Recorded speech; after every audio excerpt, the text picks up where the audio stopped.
Welcome, everyone, to Discussions on Great Leadership. I'm Stephen Howard, your host, and I am really excited for today's program. I have as my guest Sharifah Hardie. She's a business consultant, but more importantly, she's a talk host and one heck of an influencer. And I've been on Sharifah's program, so this is going to be fun for me. I get to ask the questions, and she gets to respond. Sharifah hosts the Ask Sharifah videocast and podcast, as well as the talk show Roundtable with Sharifah Hardie. She's the author of Signs You Might Be an Entrepreneur, How to Discover the Entrepreneur in You, and an ebook called Everything You Need to Know About Social Media Marketing.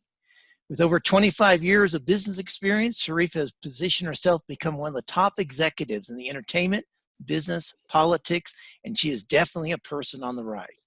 So I asked Sharifah to join me today to discuss the importance of leadership, especially great leadership for entrepreneurs. Welcome, Sharifah. Hello, Stephen. Thank you for having me as a guest on your show. I must admit, I'm a little nervous because usually I'm asking the questions. That's true, but you get to answer them today. So everyone gets the same first question, Sharifah, and that is, what does the term great leadership mean to you? For me, great leadership is someone who inspires the team to be better. I heard the expression that your employees or your team, their dream should be accomplished through your dream, through you accomplishing your dream. So that's what I think a great leader is someone who allows other people to be great. Excellent, excellent. Do you think anybody can be a great leader? Can somebody, is there a roadmap to becoming a great leader? Yes, I believe anybody can do anything that they set their mind to, but also a great leader has gone through the trials. They've gone through the tribulations. They've gone through the battles. They've gone through the wars. So without the experience, I don't believe that you can be a great leader. But if you're willing to go through all of those risks, take all those chances, eventually, I believe that you will come out on the other side as a great leader. Who are some of the great leaders that you admire? I admire so many different people. I don't like to give names per se, but I always look at people who are interrupters or disruptors, people who the world was going one way, products were going one way, and then all of a sudden it's going a completely different way. So when you look at companies like Uber and Lyft, they changed the world. They revolutionized the way we do things completely. So those are the people I always look at and go, okay, how can I do that? One of the stories that I like to tell people is about my first job out of high school, which was working for TWA, Trans World Airlines. And being this 18-year-old kid coming out, one of the first things that I noticed was that they were faxing the reservations to their passengers. And so I asked the question, why don't you email the reservations instead of faxing? And what they told me is, this is the way we've always done it. This is the way we'll always do it. And for people who don't know or might not remember, Trans World Airlines went out of business. So even at 18, one of the things that taught me is you have to be adaptable. So I always look for people who are able to adapt, who are able to walk into a situation and all of a sudden that situation is changed. It reminds me of the expression where you have a man who's trying to sell shoes. So he goes and he travels and he gets to a foreign land and no one wears shoes. And he gets back on the plane and he says, I can't sell anything because nobody sells shoes. And then you have another person, same exact thing, goes to the same place, looks and says, you know what? This land is full of opportunity because no one here wears shoes. So I always like to look at people who can look at a situation and come out successful in any given situation that they are in.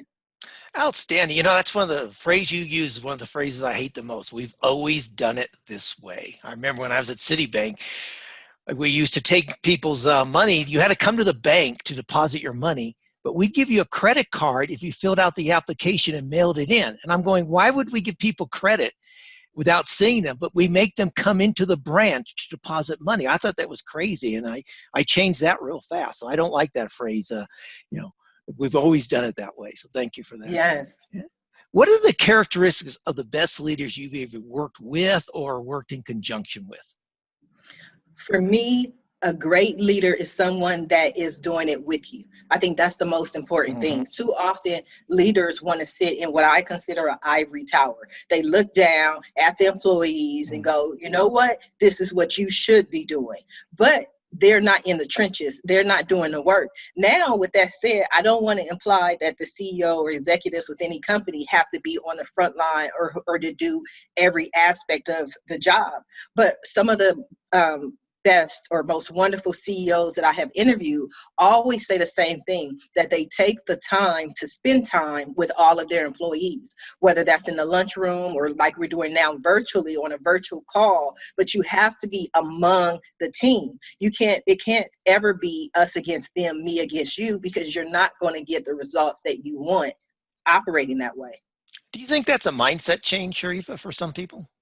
Yes, absolutely. Absolutely. But I think if you are able to change your mindset, you'll see the results in your team. One of the things that is happening right now in 2020 as a society, especially with the younger generations, they want to work with companies that have more than just a paycheck, especially since longevity from companies is almost non-existent unless you're really working in like the government sector or something of that. You can be at a job for a couple of years and then they replace you. So millennials want to be a part of something. So I think leaders need to keep that in mind, is that unless your company, your employees, your team is a part of something, or they feel that they're doing something that's bigger than them, what is going to give them the loyalty? What is going to make them want to stay with your company? So those are the things that I always recommend that leaders take into account. Excellent. I love that. Thank you, Sharifah. Thank you for that. You know, one of the things when I coach coaches, I always tell them, don't say you want to have a discussion. You don't want to talk to somebody. You want to have a discussion with somebody. Does that kind of echo what you're talking about here?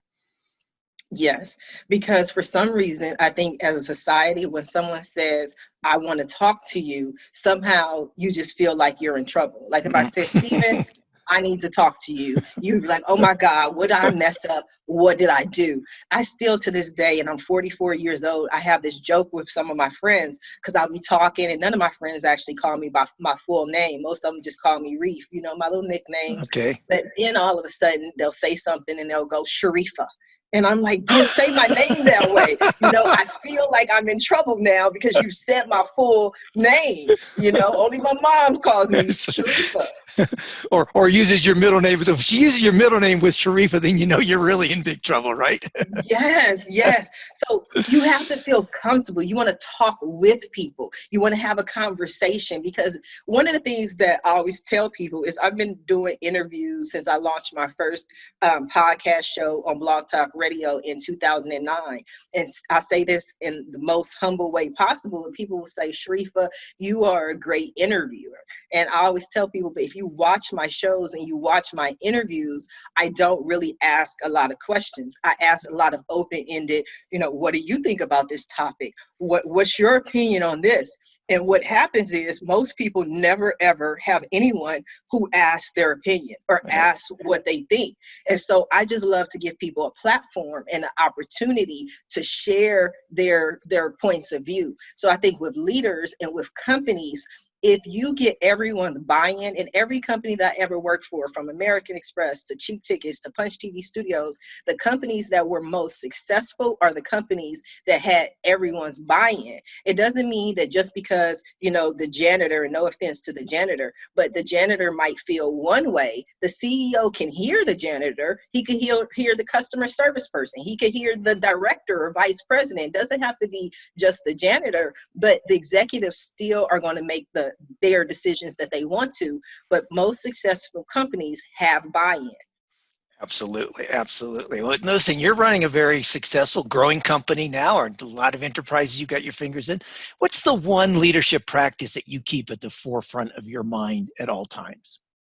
I think the one leadership practice is that on a personal level, I can slack sometimes. Like I don't always feel like doing everything. Maybe I don't feel like putting my clothes away today after I finish laundry, you know. But from a leadership perspective, I always make sure I give 150%.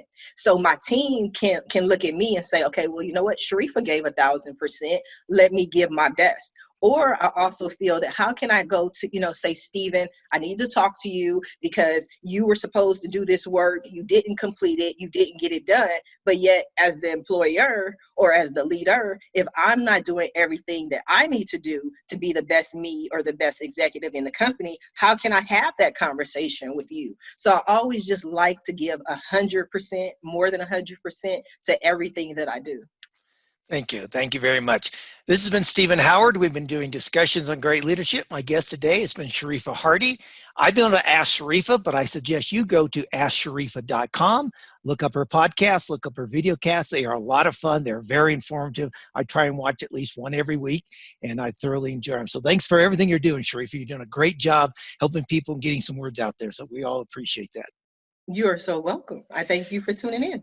Okay, so if you enjoyed this broadcast today, please hit the like button below us. And if you haven't subscribed to our channel on leadership on YouTube, please hit the subscribe button below. Thank you very much. This is Stephen Howard saying best wishes for continued success.